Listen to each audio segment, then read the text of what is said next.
ನಿನ್ನೆಯೂ ಇವತ್ತು ನಿರಂತರವೂ ಮಾರ್ಪಡದಂಥ ಯೇಸು ಕ್ರಿಸ್ತನ ನಾಮಕ್ಕೆ ಮಹಿಮೆ ಉಂಟಾಗಲಿ. ಸತ್ಯವೇದದಲ್ಲಿ ನಾವು ನೋಡುತ್ತಿದ್ದೇವೆ, ದೇವರ ವಾಕ್ಯ ಅಪರಂಜಿಗಿಂತಲೂ ಬಂಗಾರಕ್ಕಿಂತಲೂ ಅದು ಬಹು ಮುಖ್ಯವಾದುದೆಂಬುದಾಗಿ ನಾವು ನೋಡುತ್ತಿದ್ದೇವೆ. ಇಂದಿನ ದಿವಸ ಕಾರ್ಯಕ್ರಮಕ್ಕೆ, ನಿರೀಕ್ಷೆಯ ಕಾರ್ಯಕ್ರಮಕ್ಕೆ ಪ್ರತಿಯೊಬ್ಬರನ್ನು ನೀವು ಟಿವಿಯ ಸೇವೆಯ ಮೂಲಕ ನಾನು ಆಹ್ವಾನಿಸಲಾಗಿದ್ದೇನೆ. ಇಂದಿನ ದೇವರ ವಾಕ್ಯ, ಒಂದು ವಾಗ್ದಾನ ವಾಕ್ಯ ಏನೆಂಬುದಾಗಿ ನಾವು ನೋಡೋಣ. ಜ್ಞಾನೋಕ್ತಿಗಳು 16ನೇ ಅಧ್ಯಾಯ 7ನೇ ವಾಕ್ಯ.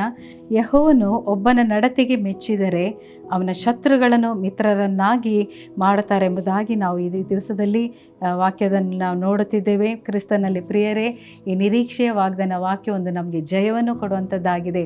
ದೇವರಿಗೆ ಚಿತ್ತಾನುಸಾರವಾಗಿ, ದೇವರಿಗೆ ವಿಧೇಯರಾಗಿ ನಾವು ನಡೆಯುವುದಾದರೆ ಏನು ಆಗುತ್ತದೆ ಎಂಬುದಾಗಿ ನಾವು ನೋಡುತ್ತಿದ್ದೇವೆ. ಒಂದು ವೇಳೆ ಈ ಸಮಯದಲ್ಲಿ ಕಾರ್ಯಕ್ರಮವನ್ನು ನೋಡುವಂಥ ದೇವರ ಮಕ್ಕಳೇ, ಕ್ರಿಸ್ತನಲ್ಲಿ ಸಹೋದರ ಸಹೋದರಿಯರೇ, ನೀವು ವಾಸಿಸುವಂತಹ ಸ್ಥಳಗಳಲ್ಲಿ ಕಾರಣವಿಲ್ಲದೆ ನಿಮ್ಮ ಕೂಡ ಜಗಳಕ್ಕೆ ಬರಬಹುದು, ಕಾರಣವಿಲ್ಲದೆ ನಿಮ್ಮೊಂದಿಗೆ ವೇದನೆಯಾಗಿ ವೈರಿಗಳಾಗಿ ಇರಬಹುದು.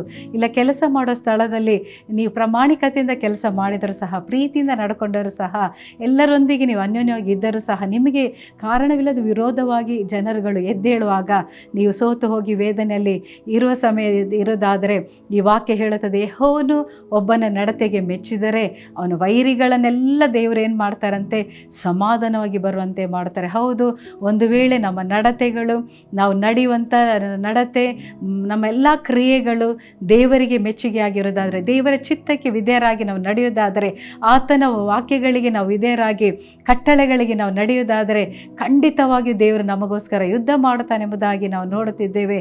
ಹೌದು, ಈ ದಿವಸದಲ್ಲಿ ಒಂದು ವೇಳೆ ವೇದನೆಯಲ್ಲಿ ಇದ್ದಿರಬಹುದು. ದೇವರ ವಾಕ್ಯ ಹೇಳುತ್ತದೆ, ಇಂದಿನ ದಿವಸದಲ್ಲಿ ಯಾರೆಲ್ಲ ನಿಮಗೆ ವಿರೋಧವಾಗಿ, ಒಂದು ರಕ್ತ ಸಂಬಂಧಿಗಳ ಮಧ್ಯದಲ್ಲಿ ಕೂಡ, ಸ್ವಂತ ಕುಟುಂಬದಲ್ಲಿಯೂ ಕೂಡ ಒಂದು ಕಾರಣವಿಲ್ಲದೆ ಜಗಳವಾಗಿ, ನಿಮಗೆ ವಿರೋಧವಾಗಿ ವೈರತ್ವದಿಂದ, ದ್ವೇಷದಿಂದ ಇರಬಹುದು. ಆದರೆ ದೇವರ ವಾಕ್ಯ ಹೇಳುತ್ತದೆ, ನಿಮ್ಮ ವೈರಿಗಳಿಗಾಗಿ ನೀವು ಪ್ರಾರ್ಥಿಸಿರೆಂಬುದಾಗಿ, ನಿಮ್ಮ ವೈರಿಗಳನ್ನು, ಶತ್ರುಗಳನ್ನು ಪ್ರೀತಿಸಿರೆಂಬುದಾಗಿ ದೇವರು ನಮಗೆ ಹೇಳುತ್ತಿದ್ದಾರೆ. ಆ ವಾಗ್ದಾನಗಳಿಗೆ ತಕ್ಕ ಹಾಗೆ ದೇವರಿಗೆ ನಾವು ವಿಧೇಯರಾಗಿ ನಡೆಯುವುದಾದರೆ, ಇಲ್ಲ ನಾನು ತೀರಿಸಿಕೊಳ್ಳುತ್ತೇನೆ, ನಾನು ಅವರೊಂದಿಗೆ ಜಗಳ ಮಾಡುತ್ತೇನೆ ಎಂಬುದಾಗಿ ನಾವು ಮುಂದೆ ಹೋಗುವುದಾದರೆ, ದೇವರ ಕಾರ್ಯವನ್ನು ಮಾಡದೆ ಸುಮ್ಮನಿರುತ್ತಾರೆ.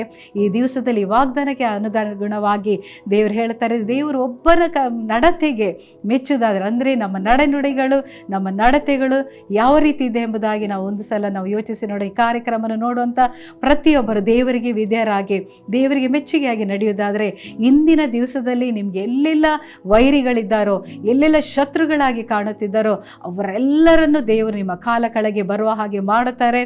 ಮಾತ್ರಲ್ಲ, ಕೀರ್ತನೆ 23:5 ವಾಕ್ಯ ಹೇಳುತ್ತದೆ, ವೈರಿಗಳ ಮುಂದೆ ನಾನು ನಿನಗೋಸ್ಕರ ಔತಣವನ್ನು ಸಿದ್ಧಪಡಿಸುತ್ತೇನೆ ಎಂಬುದಾಗಿ.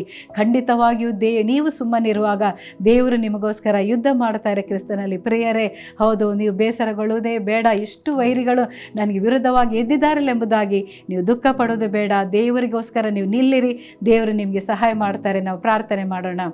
ಮಹಾಪ್ರೀತಿ ಸ್ವರೂಪನಾದ ಪರಲೋಕದ ತಂದೆ, ಈ ಸಮಯದಲ್ಲಿ ಈ ಕಾರ್ಯಕ್ರಮವನ್ನು ವೀಕ್ಷಿಸುವಂತಹ ಪ್ರತಿ ಒಂದೊಂದು ಸಹೋದರ ಸಹೋದರಿಯರನ್ನು ಏಸಪ್ಪ ನಿಮ್ಮ ಕರಗಳಲ್ಲಿ ಒಪ್ಪಿಸಿಕೊಡುತ್ತಿದ್ದೇವೆ. ನಾವು ಈ ದಿವಸಗಳಲ್ಲಿ ನೋಡುವಾಗ ದೇವರು, ಈ ಲೋಕದಲ್ಲಿ ಅನೇಕರು ಕಾರಣವಿಲ್ಲದೆ ಹಗೆತನಕ್ಕೆ, ವೈರತ್ವದಿಂದ ಅಪ್ಪ ದೇವರು ಬರುತ್ತಾರೆ.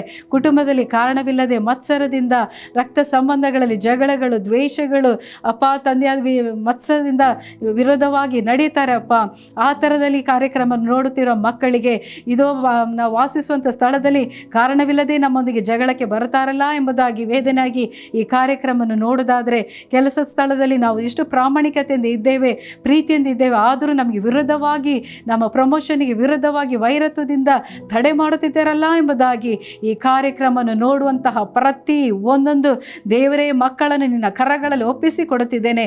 ನಿನ್ನ ವಾಕ್ಯದ ಪ್ರಕಾರ ಯೆಹೋವನು ಒಬ್ಬನ ನಡತೆಗೆ ಮೆಚ್ಚಿದರೆ ಅವನ ಶತ್ರುಗಳನ್ನು ಮಿತ್ರರನ್ನಾಗಿ ಮಾಡ್ತೇನೆ ಹೇಳಿದೆಯಲ್ಲಪ್ಪ. ಇಂದಿನ ದಿವಸ ಮೊದಲುಗೊಂಡು ಯಾರೆಲ್ಲ ಈ ಕಾರ್ಯಕ್ರಮಗಳನ್ನು ನೋಡಿ ವೇದನೆಯಿಂದ ನೋಡೋರಾಗಿರೋದಾದರೆ, ಎಲ್ಲರ ವೈರಿಗಳು ಸಮಾಧಾನದಿಂದಾಗಿ ಬರುವ ಹಾಗೆ ನೀನು ಮಾಡಬೇಕಾಗಿ ಬೇಡಿಕೊಂಡಿದ್ದೇನೆ.